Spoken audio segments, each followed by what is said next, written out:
Today I want to talk about an interesting group of people who are clout chasers. They're a form of clout chaser because there's different kinds, who decide they want to affiliate with people of a certain social or economic status that they're not familiar with. And they try to get into those circles so they could try to level up instead of just trying to do it based on their own capabilities. These type of people, and you probably know one or two of them or heard one or two of them, they will join every single organization out there. They will sign up for every club, sign up for every cause, sign up for everything that has anything to do with being connected with people who have status, who have money, that can provide them with the resources that they need to level up. Now, don't get me wrong, there's nothing wrong with networking, because a lot of people confuse that with networking, and it's not.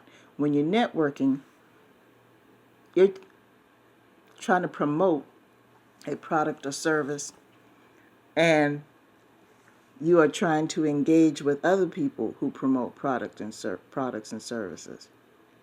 I'm talking about people who really don't bring much, if anything, to the table at all, but they pretend to provide such a valuable resource.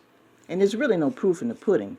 They put on the outfit, they speak the language, they even down to their lifestyle. They'll purposefully live in a neighborhood that they can't afford to live in. They'll drive vehicles that they can't afford to drive. Everywhere they go and every time you talk to them, it's about some important meeting that they have to go to with so-and-so, and they're quick to name drop. They are quick to name drop about how so-and-so is going to be there, or so-and-so is involved with such and such, and, councilman so-and-so, and, that football player's cousin so-and-so and so, and, the actress so-and-so and so, they support this cause, or they support this project, or, Senator so-and-so has this program for such and such, and he gave it to me. And, they're always name dropping because they want you to think that they're important because they're associated with all these important people. And when you peel back the layers of that funny onion and start doing some investigating, you realize that this person has nothing, came from nothing, and ain't trying to get nothing. They're riding on the coattails. That's a terminology that my grandmother used to say all the time. When you're trying to get something, don't let nobody ride your coattails.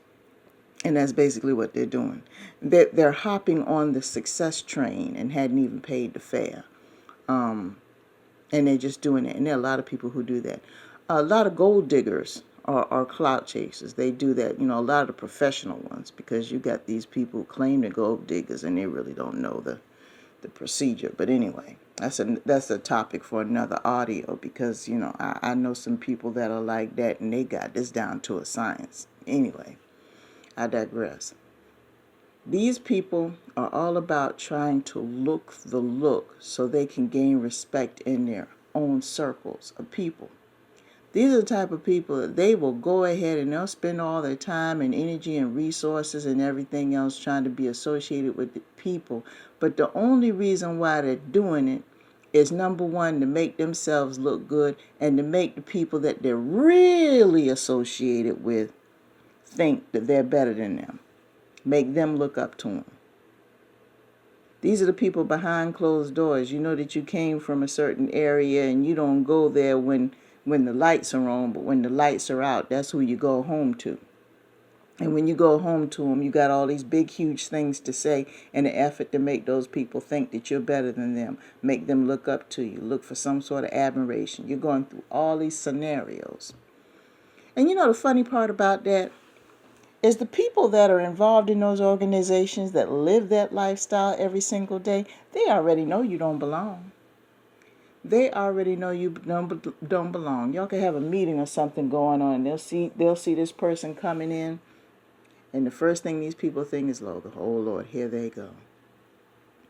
And the funny part about it is when these people are bragging and everything about what connections that they have, these people already know that they're not telling the truth, especially when they start name dropping.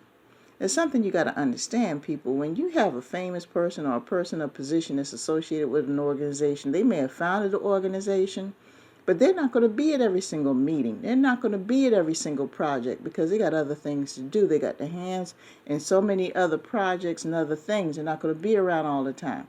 But these people try to give the impression that they have a personal relationship with these people when these people actually have only lent their name or a signature to the cause. That's all they've done. But these people go around posing like they have a relationship, and they don't. They probably never even met this person. These are the type of people we're dealing with, the fakers. They're posers. Pretend to be something that they're not so they can feel good about themselves. Have you ever wondered something is just kind of wrong? Something's wrong in somebody's self-esteem, but they're not willing to accept, number one, accept who they are. Number two, strive to work on their own selves by themselves.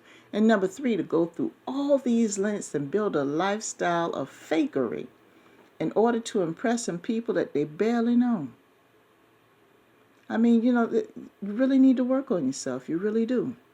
But we run into those people. But I just wanted to let you guys know that if you are a poser and you're playing this game, the majority of those people know that you're not real. They already know.